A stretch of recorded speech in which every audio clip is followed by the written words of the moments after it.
1 Korintus pasal 3 ayat 11 sampai 15. Karena tidak ada seorang pun yang dapat meletakkan dasar lain daripada dasar yang telah diletakkan, yaitu Yesus Kristus. Entahkah orang membangun di atas dasar ini dengan emas, perak, batu permata, kayu, rumput kering atau jerami, sekali kelak pekerjaan masing-masing orang akan tampak, karena hari Tuhan akan menyatakannya. Sebab hari itu akan tampak dengan api, dan bagaimana pekerjaan masing-masing orang akan diuji oleh api itu.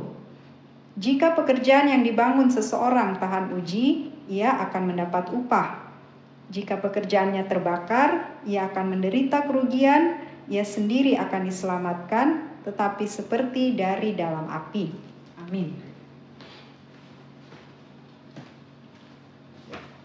Bapak, Ibu, saudara-saudari, dan adik-adik yang dikasihi Tuhan, pembacaan kita tadi adalah Rasul Paulus menulis surat buat jemaat yang dia rintis di kota Korintus yang memberikan nasihat bahwa dasar iman kita, dasar iman orang Korintus dan kita juga umat Tuhan di akhir zaman, dasar iman dan dasar rohani kita adalah Tuhan Yesus. Tidak ada dasar yang lain. Dan dengan dasar iman dan rohani dalam Tuhan Yesus, kita melakukan pekerjaan-pekerjaan atau dengan kata lain pelayanan-pelayanan yang nanti diuji oleh Tuhan dengan api. Apakah pekerjaan kita itu seperti emas, atau seperti perak, atau seperti batu permata, atau seperti kayu, atau bisa juga seperti rumput kering atau jerami. Maksudnya, kalau pekerjaan pelayanan kita seperti rumput kering atau jerami, maka terbakarlah. Artinya, kita memang selamat, tetapi upah kita di sorga, itu dibilang ayat 14, barang siapa yang tahan uji, ia akan mendapat upah. Upah kita di sorga ialah tempat tinggal kita bersama Tuhan. Di Yohanes 14 ayat 1-3 Tuhan Yesus berkata, "Aku pergi meninggalkan kamu murid-muridku, dan aku akan kembali menjemput kamu dan membawa kamu ke sorga dan tinggal bersama-sama dengan aku." Jadi rencana Tuhan buat kita umat percaya, baik dia agama Kristen, Protestan, Katolik, agama Advent, atau agama Pantekosta, karismatik, semua yang percaya Tuhan sudah pasti menerima anugerah keselamatan. Itulah yang dibilang dasar kita adalah Tuhan Yesus. Sebab kalau kita tidak percaya dan menerima Tuhan Yesus Kristus sebagai Tuhan dan Juru Selamat kita, maka tempat kita tidak ada di sorga. Minimal tempat kita bukan di Firdaus. Karena tingkatan yang paling rendah adalah Taman Firdaus yang kita sudah bahas pada 2 minggu lalu, yaitu pada hari Minggu 10 September 2023. Kalau minggu lalu kita bahas tentang Hades atau bagian dari neraka ya. Dan hari ini kita membahas khusus tentang apa itu surga. Kalau Taman Firdaus sudah ya di 2 minggu lalu tanggal 10 September. Tapi sebagai pengulangan, Taman Firdaus kalau zaman perjanjian lama sampai kebangkitan Tuhan Yesus disebut pangkuan Abraham. Tapi kalau di bahasa King James Version, Alkitab King James Version disebut the bosom of Abraham. Artinya dadanya Abraham. Tetapi diterjemahkan oleh Lembaga Alkitab Indonesia pangkuan Abraham ya.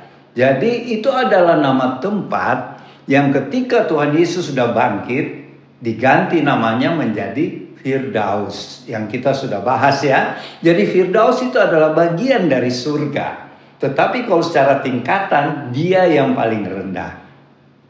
Tetapi sekalipun paling rendah, orang berkata biar cuma tinggal di Firdaus daripada di neraka ya. Dan kalau tentang Firdaus kita tidak usah bahas lagi karena 2 minggu lalu kita sudah bahas. Dan sekarang kita bahas apa itu surga tingkat pertama. Ya, sebagai pemahaman dari pengalaman Opa waktu dibawa ke surga, Tuhan menjelaskan, dan juga melalui hamba-hamba Tuhan lain yang saya dapatkan pengetahuannya, bahwa surga itu sebenarnya ada terbagi 5 tingkatan. Yang pertama Firdaus, itu yang paling rendah ya, kita sudah bahas 2 minggu lalu. Kemudian ada surga tingkat pertama, itu kedua ya. Terus ketiga ada surga tingkat kedua. Dan yang keempat ada surga tingkat ketiga. Dan yang kelima yang paling sempurna, yang paling indah dan yang paling tertinggi di surga, yaitu kota Yerusalem baru. Ya, itu ada di kitab Wahyu ya, tertulis. Jadi Bapak Ibu, saudara-saudari, adik-adik, Tuhan berpesan bahwa Dia pergi dan Dia akan kembali menjemput kita supaya kita masuk surga, minimal Firdaus ya. Dan sekarang kita berusaha memahami apa itu surga tingkat pertama.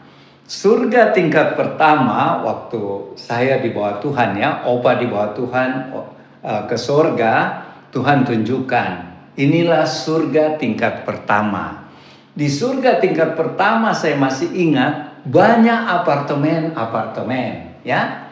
Tapi apartemennya indah sekali. Waktu saya masuk ke dalam salah satu apartemen, saya pernah mungkin masuk salah satu apartemen di Jakarta yang luks, yang mewah dan indah, masih belum apa-apa dibandingkan dengan apartemen yang saya dibawa di surga tingkat pertama. Di situ banyak apartemen. Dan ketika saya masuk dalam apartemen itu, banyak orang yang saya kenal yang sudah meninggal duluan ya, dan mereka ada tinggal di apartemen itu.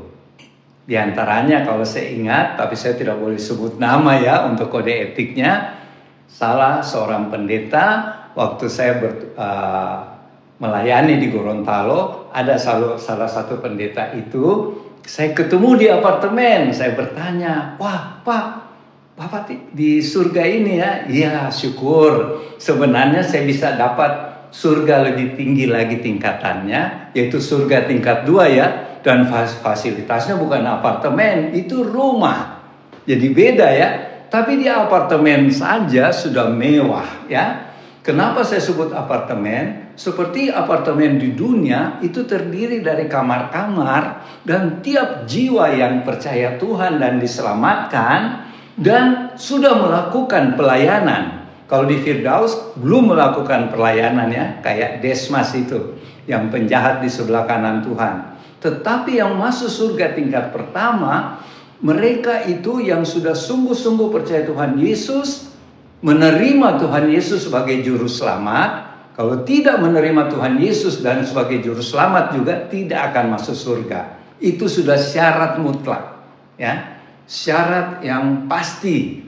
Jadi Bapak, Ibu, saudara-saudari, adik-adik, marilah kita sungguh-sungguh percaya, mengasihi Tuhan Yesus sebagai Tuhan dan Juru Selamat kita. Kita harus mengasihi Dia dengan sungguh-sungguh, dengan hati yang tulus. Ya.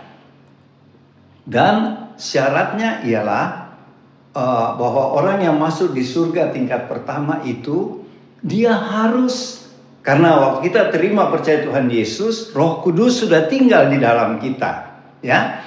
Jadi Roh Kudus itu selalu mengingatkan kita bahwa kita ini anak-anak Allah. Tuhan sudah menyediakan rumah, menyediakan minimal apartemen di surga ya. Nah, dan ketika kita digoda oleh dosa, misalnya saya ambil contoh Bapak Pendeta tadi ya, yang saya tidak boleh sebut namanya. Kenapa dia dapat di surga tingkat pertama? Padahal dia bilang, kalau saya tidak melakukan kesalahan ini, apa itu kesalahannya? Nanti saya kasih tahu ya. Saya akan naik di surga tingkat 2. Di situ saya dapat rumah sendiri. Karena Bapak Pendeta ini sudah pernah berkunjung ke surga tingkat 2. Jadi Bapak Ibu, saudara-saudari, adik-adik, ketika kita masuk surga, kita bisa berkunjung. Kita berkunjung ke Firdaus, kita bisa berkunjung ke surga tingkat 2, tingkat 3, bahkan ke Yerusalem baru. Tapi ada syarat-syaratnya ya. Nanti saya jelaskan berikut. Tapi yang jelas, perbedaan surga tingkat pertama dengan Firdaus ialah pertama. Kalau di Firdaus orang tinggal di gedung-gedung besar dan terdiri dari kamar-kamar ya. Ya, itu. Terus ada juga pohon-pohon, buah, ada bunga-bunga, ada kegiatan seperti di bumi ya. Jadi jangan kita pikir kalau di surga itu membosankan. Tidak. Di dunia saja tidak membosankan ya, apalagi di surga. Tetapi bedanya yang saya perhatikan dan saya tanya Tuhan, ini jangan salah dimengerti ya. Karena Tuhan menyediakan buat kita, di surga kita tidak usah bekerja kayak di dunia. Seperti Opa dulu pernah bekerja di Pertamina. Kalau di surga tidak ada Pertamina, tidak ada pekerjaan lagi yang harus kita kerjakan, tetapi kegiatan kita hari-hari seperti kita di bumi. Kita pergi berekreasi, kita pergi beribadah. Di surga juga ada tempat ibadah ya.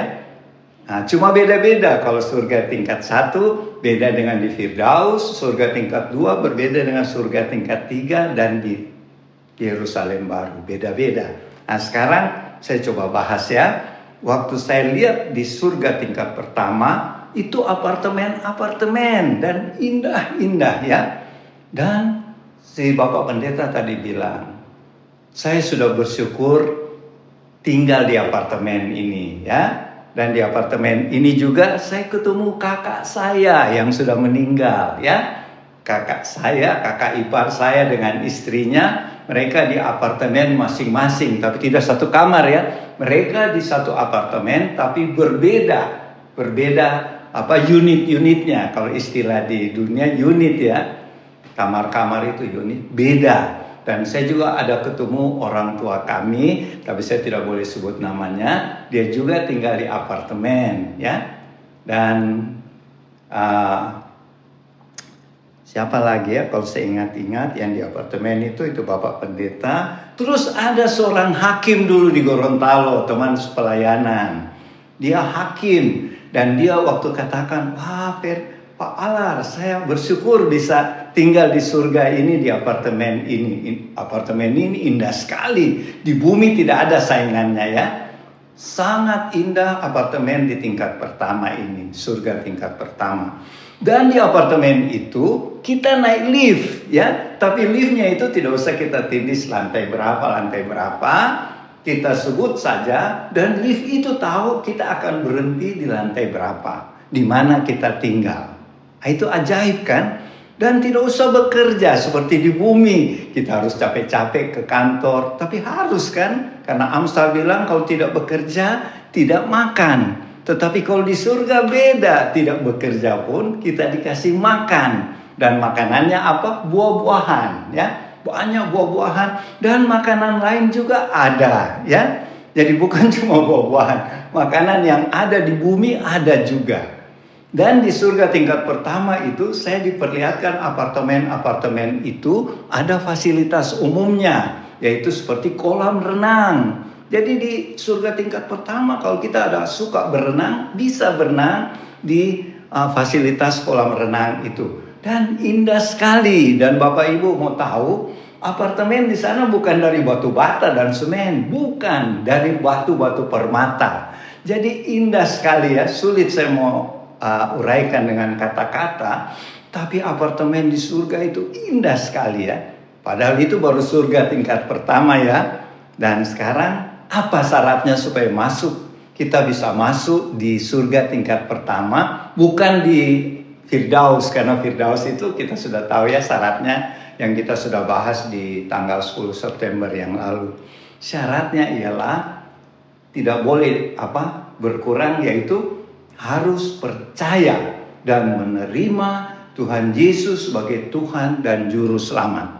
Itu sudah harga mati, tidak boleh tidak ya. Karena Tuhan Yesus berkata, tidak ada seorang pun yang dapat sampai kepada Bapa kalau tidak melalui aku. Artinya, tidak ada seorang pun sampai kepada Bapa di sorga kalau tidak percaya Tuhan Yesus. Jadi marilah kita sungguh-sungguh percaya dan mengasihi Tuhan Yesus. Tapi kenapa sampai Bapak Pendeta tadi sampai saja di surga tingkat pertama, padahal dia rindu kalau bisa di surga tingkat 2, yaitu punya rumah masing-masing ya. Gini, dia bilang, saya betul-betul menyesal. Waktu Bapak dulu berdoa dengan saya, maksudnya Opa ya, berdoa dengan dia di gereja, pernah dia minta didoakan. Dia rupanya waktu saya suruh dia mengampuni orang lain, dia susah mengampuni si ketua sinode. Saya tidak boleh sebut ya, ketua sinode itu dia kepahitan sama ketua sinode itu. Jadi mengapa dia sampai di surga tingkat pertama sekalipun dia seorang pendeta ya?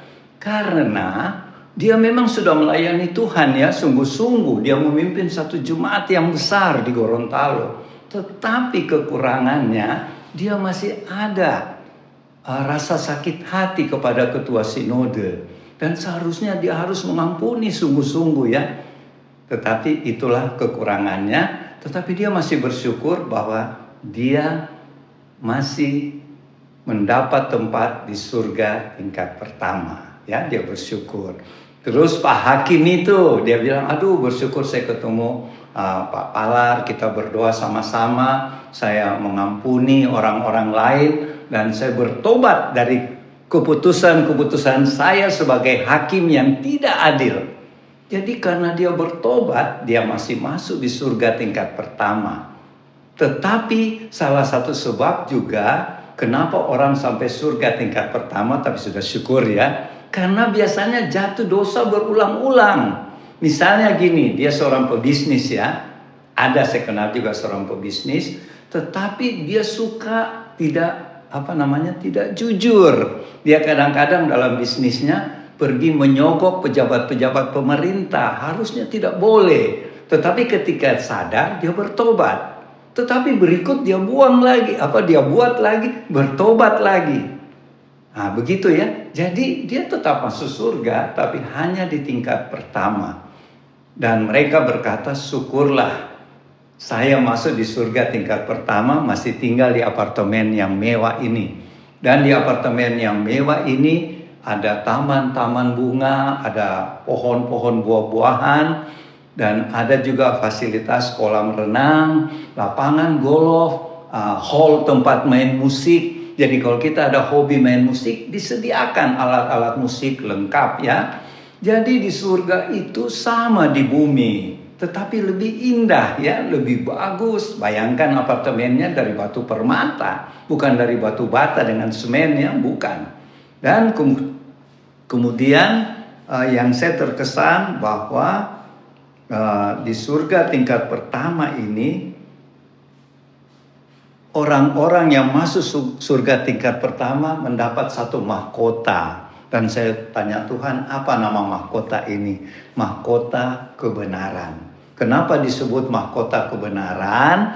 Karena orang yang sudah percaya Tuhan Yesus sebagai Tuhan dan Juru Selamatnya, mereka berusaha hidup sesuai dengan firman. Tetapi masih jatuh bangun ya, tapi berusaha keras.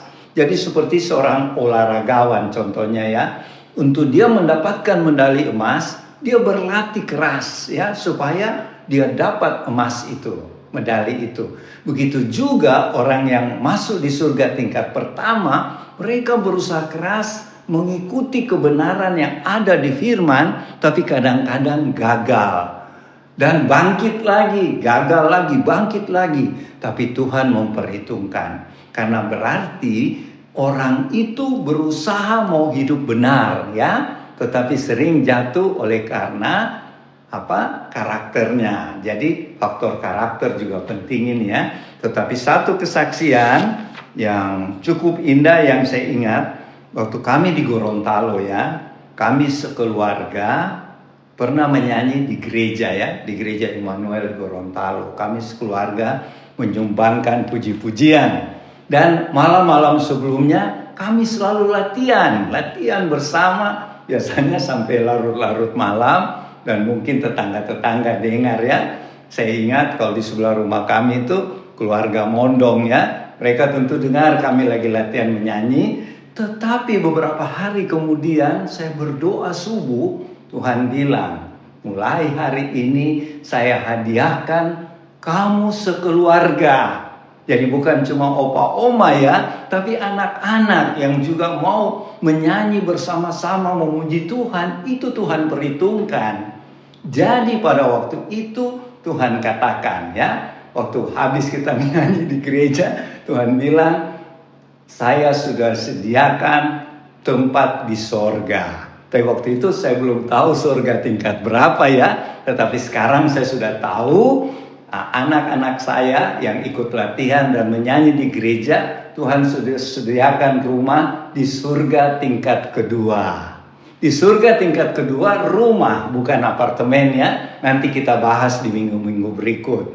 Jadi puji Tuhan, kami bersaksi bahwa Tuhan, karena kami sungguh-sungguh melayani Tuhan, sampai kami korbankan waktu, itu Tuhan perhitungkan ya.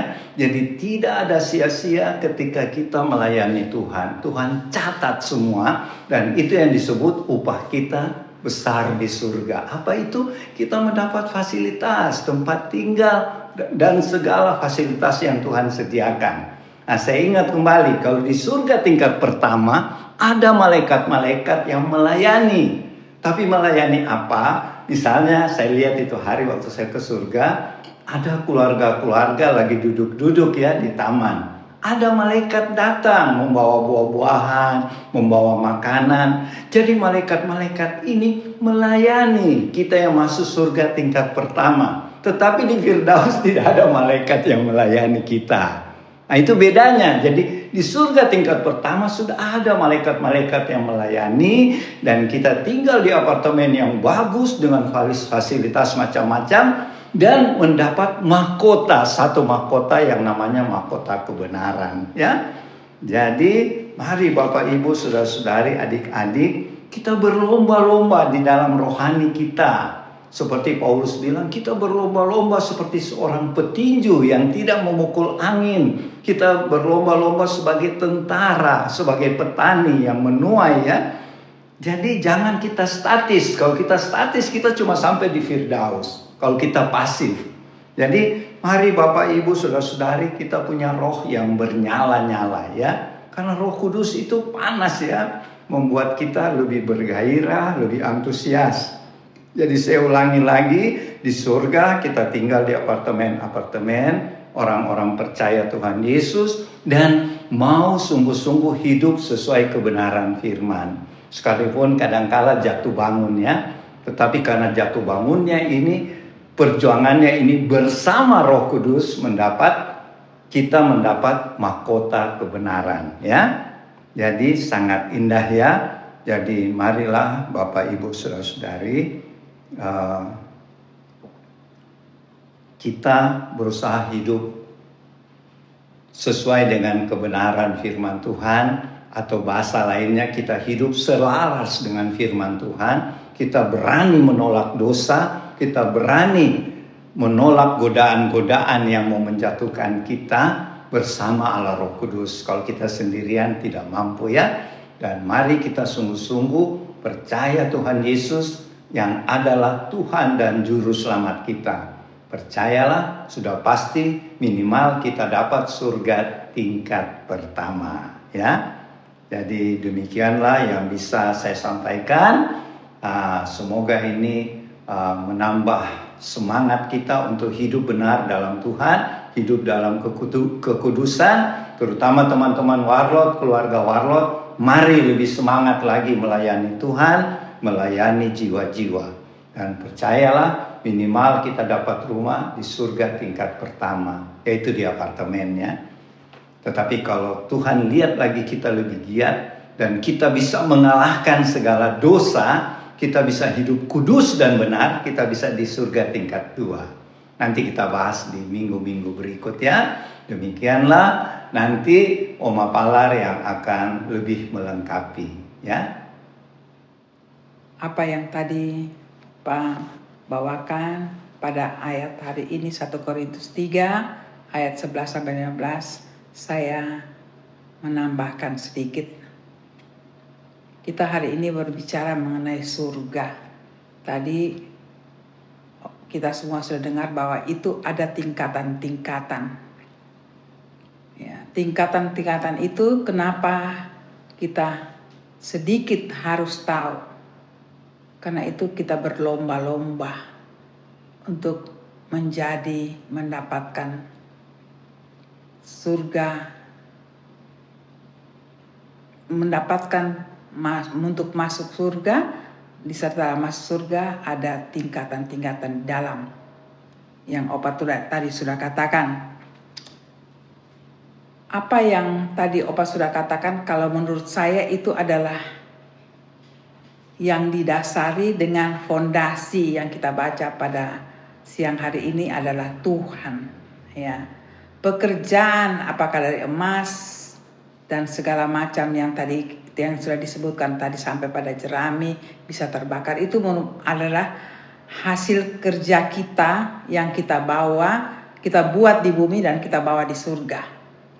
Saya singkatkan saja itu, apa yang tingkatan itu berdasarkan apa yang kita lakukan di bumi. Dan pada siang ini yang saya mendasari sebenarnya surga itu kenapa ada tingkatan, di situ ujian yang saya ambil kesimpulan yang sangat mempengaruhi kehidupan kita. Saya mau katakan bahwa kita tahu Tuhan. Kita sangat tahu Tuhan. Dan kita juga sadar kadang-kadang kita jatuh, kita bangkit lagi. Kita jatuh, kita bangkit lagi. Ya. Karena kita tahu Tuhan, kita disadarkan. Kita kadang-kadang sampai disadarkan saja. Kita tidak berusaha untuk naik. Kita menyadari, iya Tuhan aku salah.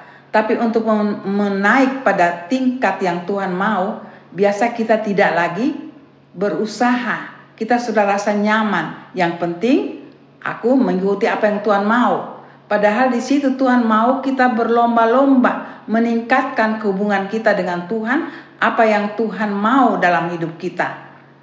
Tapi kenapa demikian? Karena saya kembali lagi seperti basi, tapi itu harus selalu dikatakan. Kita harus intim dengan Tuhan. Di dalam keintiman kita dengan Tuhan, di situ banyak Tuhan berbicara dengan kita. Banyak Tuhan memberi nasihat kepada kita. Banyak Tuhan tuntun kita di dalam kehidupan untuk bersandar terus bagaimana kita meningkatkan kehidupan kita di dalam dunia ini untuk kita dapat di surga. Jadi di dunia ini ada tingkatan secara rohani, bukan begitu-begitu saja. Tapi biasa kita pada umumnya hanya kita tahu Tuhan, kita bertobat, kita kembali pada rambu-rambu. Tapi kita tidak berusaha untuk mengikuti apa yang Tuhan mau dalam tingkatan rohani. Tapi kita berusaha meningkatkan kehidupan kita di dalam dunia. Dan kita mencari jalan untuk meningkatkan kehidupan sejahtera kita, damai sejahtera. Tapi kita tahu harus dengan Tuhan, ya itu benar. Tapi mari Bapak Ibu, saudara-saudari di rumah pada siang ini, saya menyadarkan perlu rohani kita yang ditingkatkan. Di bumi, di dunia ini itu adalah imbas daripada kita mengetahui surga. Rohani kita, imbasnya sangat baik sekali di dalam berimbas, dia berakibat di dalam dunia. Itu nyata. Tapi kadang-kadang kita hanya memburu dunianya. Yang penting aku hidup dalam Tuhan. Itu kita puas. Akhirnya kita hanya mengejar dunia. Sudah cukup. Karena kebanyakan kita mengejar dunia, dan Bapak Ibu di rumah harus tahu, iblis itu licik sekali. Kami bergerak di bidang itu. Sangat licik. Kadang-kadang kita tidak menyadari kita sudah jatuh.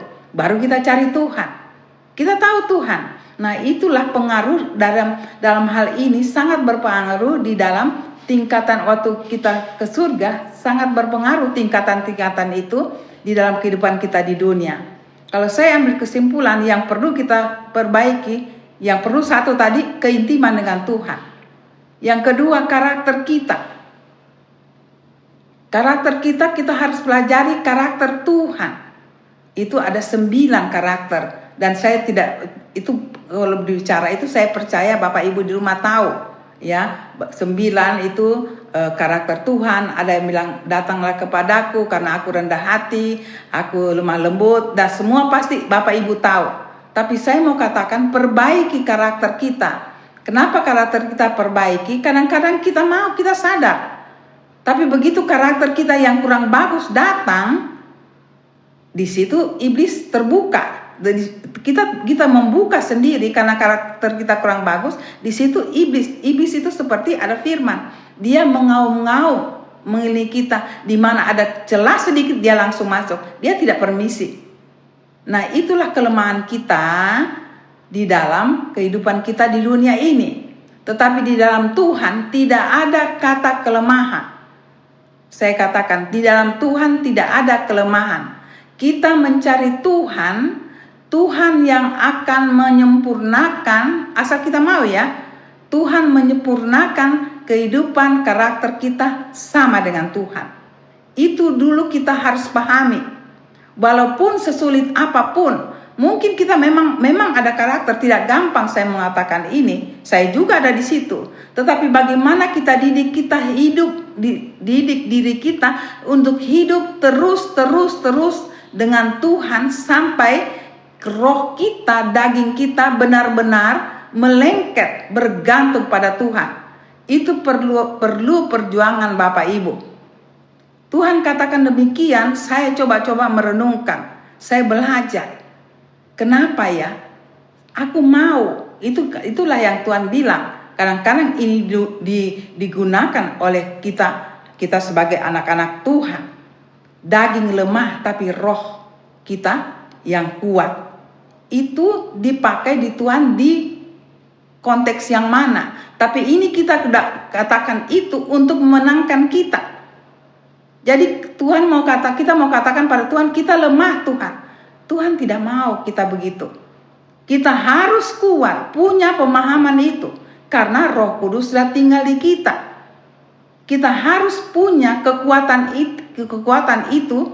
Paling tidak kita mengetahui. Bagaimana kita mengetahuinya? Pertama, rajin intim dengan Tuhan, baca firman Allah Tuhan sendiri. Di situ ada rambu-rambu. Walaupun kita jatuh, cepat langsung naik, kembali kepada rohani. Itu memang perlu latihan Bapak Ibu di rumah. Saya katakan itu tidak gampang. Saya juga ada di situ. Saya berbicara ini karena saya berusaha, saya coba mengatakan, mendidik diri saya apa yang Tuhan sudah katakan. Waktu Tuhan tinggalkan bumi ini naik ke surga, Tuhan katakan, saya tinggalkan rohku. Rohku ada di dalam hidupmu, anak-anakku. Kalau roh Tuhan sudah tinggal, kita hayati, kita renungkan, apa yang buat kita tidak bisa. Nah, kesimpulannya saja kita sangat terpengaruh. Kehidupan kita lebih enak rasanya. Karena saya ulangi penjelasan dari minggu-minggu lalu, bahwa iblis sangat instan. Tuhan kelihatannya tidak instan, tapi Tuhan memberi kita pelajaran, mendidik karakter kita menjadi karakter Tuhan, mendidik kehidupan kita bersandar pada Tuhan. Itu kita katakan susah. Kalau kita mau, Tuhan mudah, asal kita mau. Kenapa saya katakan begini? Saya juga berusaha. Kami sekeluarga berusaha. Memang kata dunia itu tidak gampang. Memang betul tidak gampang. Tapi saya rasa gampang. Karena apapun menurut dunia ini ada masalah. Tetapi di dalam Tuhan masalah itu banyak. Penuh solusinya dengan cara Tuhan. Itulah membuat setelah kita tinggalkan dunia itu, hasilnya itu adalah tingkatan yang Opa sudah katakan tadi. Kita berjuang, mau, walaupun jatuh bangun, kita, Tuhan tolong aku, perbaiki karakterku, supaya hidupku benar-benar bergantung di dalam Tuhan. Tuhan tahu, sebentar kita jatuh, tapi pemahaman mindset kita berpikir, Tuhan itu yang paling penting. Ya, itu yang mendasari. Tuhan lihat hati kita. Bukan bukan perjuangannya, memang perjuangannya itu kedua, tapi hati kita mau memperjuangkan hati itu yang Tuhan mau. Tuhan kita tahu, Tuhan melihat hati di situ dasarnya. Kita mau Tuhan, aku berusaha. Mungkin kita 1, 2, 3 berusaha sampai di situ kita sudah terseok-seok, tapi Tuhan tahu, Tuhan tambahkan sampai sempurna. Itu kuncinya. Supaya waktu kita tinggalkan dunia ini, apa yang kita kerjakan dengan pengendalian diri kita itu Tuhan memperhitungkan. Ya, di dunia saja kita bisa dapat hasilnya kalau kita berjuang dengan Tuhan, apalagi di surga. Itulah yang Opa katakan, ada tingkatan Firdaus, pertama, kedua, ketiga, keempat, dan seterusnya. Ya, nah mengenai surga, saya sangat rindu kita semua bisa kalau bisa kita berusaha di tingkat yang tinggi. Tapi marilah kita serahkan kita punya kehidupan di dalam Tuhan. Tuhan yang memimpin kita. Waktu Tuhan memimpin, kadang-kadang yang bikin kita sedikit mau katakan jatuh atau kembali lagi dan kembali ke Tuhan, kembali jatuh lagi, karena kita sangat berpengaruh kehidupan kita. Kehidupan kita di dunia, kita takut ada masalah, ya, bagaimana jalan keluarnya, bagaimana kita membereskan itu yang sangat mempengaruhi kita, sampai dunia memberikan insan, wah di sana lebih enak, padahal Tuhan sudah berbicara melalui ini, tapi kita wah susah ya, begitu prakteknya. Biasa saya coba renungkan, tapi mari Bapak Ibu saya katakan, memang kelihatan susah karena di situ ada didikan Tuhan di dalam karakter kita, penguasaan diri. Itu Tuhan perhitungkan, sekali lagi saya katakan, ya, Tuhan perhitungkan. Kita memikirkan Tuhan tolong aku. Kita baru katakan begitu saja hati kita, Tuhan sambut. Jangan melihat dengan Tuhan susah. Sekali lagi saya katakan, Bapak di rumah, tidak susah, kelihatannya susah. Masuk dulu dengan Tuhan, di situ Tuhan akan berbicara. Dan hasilnya seperti Opa katakan, waktu kalau kita tinggalkan dunia ini, kita dapat kelas-kelas di sana. Ya, pada siang ini kita berbicara mengenai surga tingkat pertama. Surga tingkat pertama, Firdaus saja sudah enak, apalagi tadi Opa terangkan surga tingkat pertama. Ada banyak keluarga. Opa sudah berapa kali dibawa ya. Saya katakan juga, apa maksud Tuhan membawa? Memang Tuhan sudah dari dulu katakan bawa ini di dalam pelayanan.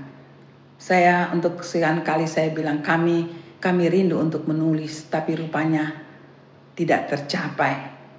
Dan kami harus bawa di dalam pelayanan. Dan untuk berapa bulan, minggu ini Tuhan katakan saksikan itu di dalam kamu mengatakan surga dan neraka di dalam kamu membawa firman-Ku. Dan hari ini adalah tingkat 2. Sejujurnya saya mau katakan, ada Opa katakan saya tidak mau sebut namanya, tapi saya berani sebutkan, itulah ibu saya. Ibu saya punya hadiah dari Tuhan ada di apartemen. Tadi Opa sudah katakan yang lain, itu benar. Tapi saya mau katakan ibu saya. Saya katakan kenapa Tuhan? Saya tidak mau mengatakan di sini, itu panjang. Tapi saya bersyukur ibu saya memberi contoh. Apapun kita harus bisa masuk surga.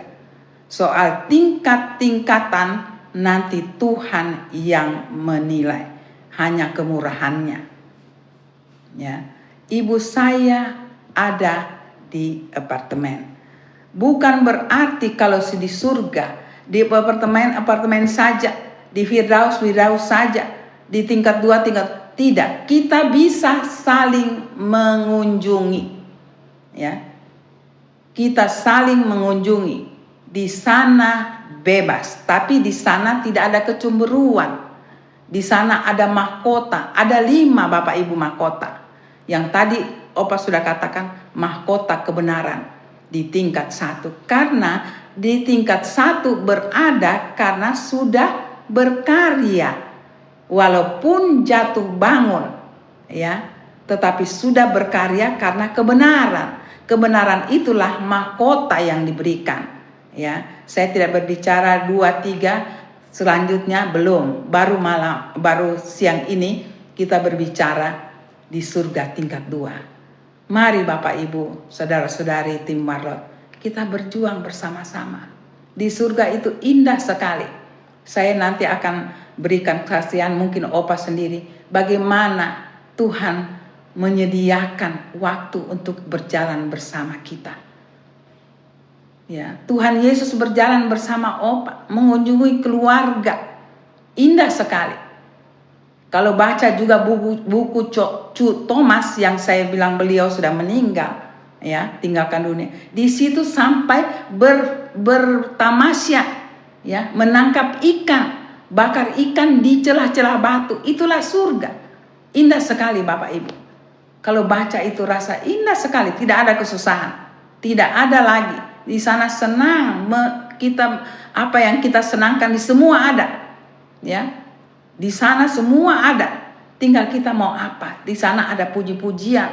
Setiap hari kita memuji Tuhan dengan karya yang Tuhan berikan pada kita.